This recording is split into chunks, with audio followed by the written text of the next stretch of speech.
Today, we're diving into an essay from 1946 that, you'll see, feels like it could have been written yesterday. It's George Orwell's classic, Politics and the English Language. Let's get right into it. Right off the bat, Orwell hits us with this really startling idea. He's not just saying our language is getting messy, no. He's arguing that the way we write and speak actually shapes our ability to think. A sloppy sentence, for him, isn't just bad style, it's a doorway to a sloppy, foolish thought. It's a pretty alarming concept when you stop to think about it. So, how does this happen? Well, Orwell says it's not a simple cause and effect. It's not just that our bad ideas create bad language. It's something more tangled. It's a cycle, and a vicious one at that. He gives this really powerful analogy. Think of a man who starts drinking because he feels like a failure. But then, because he drinks, he fails even more. It feeds on itself. Orwell says our language works the exact same way.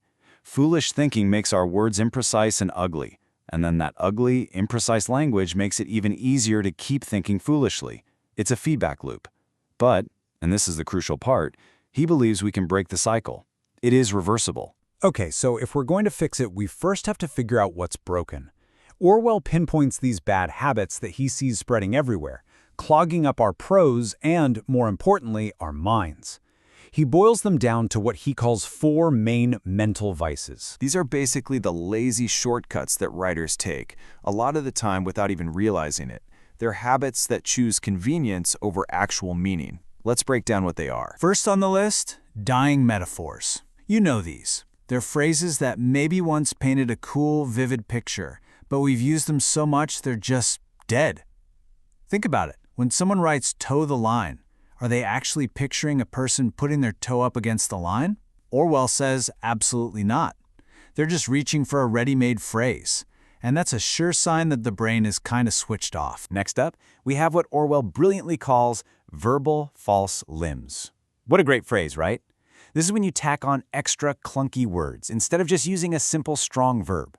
Why would you say render an operative when you could just say stop?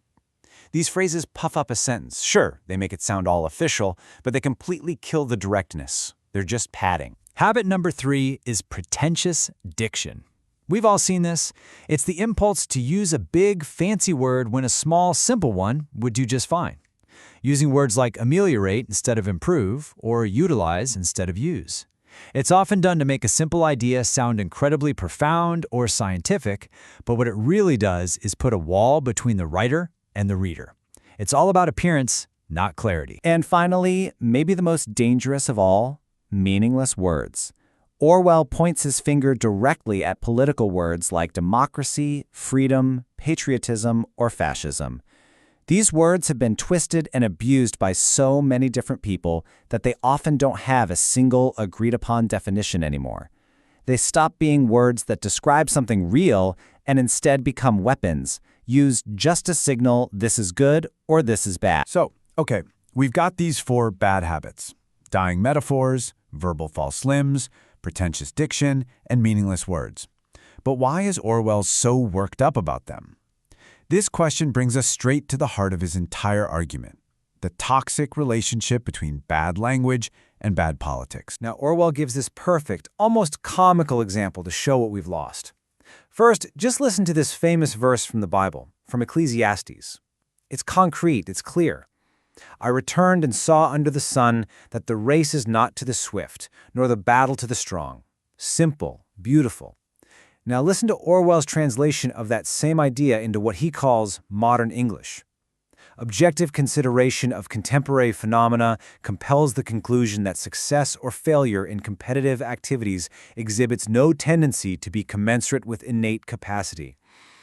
I mean, you can feel the life just drain out of it, right? All the concrete images are gone, and you're left with this soulless, abstract mush. So why? Why would anyone choose to write like that? Orwell's answer is simple and damning: insincerity. He says that when there's a gap between what you're really doing and what you say you're doing, you can't be clear. You instinctively reach for big words and tired phrases to hide what you're up to. It's like a squid squirting ink to cloud the water. And this isn't just an academic exercise. It has chilling, real-world consequences. Just look at the examples Orwell used from his time. A country bombs defenseless villages from the air and calls it pacification.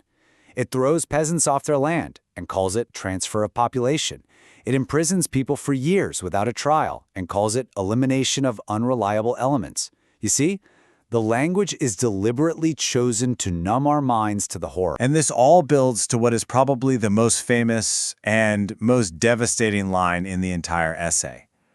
Orwell concludes that this isn't an accident.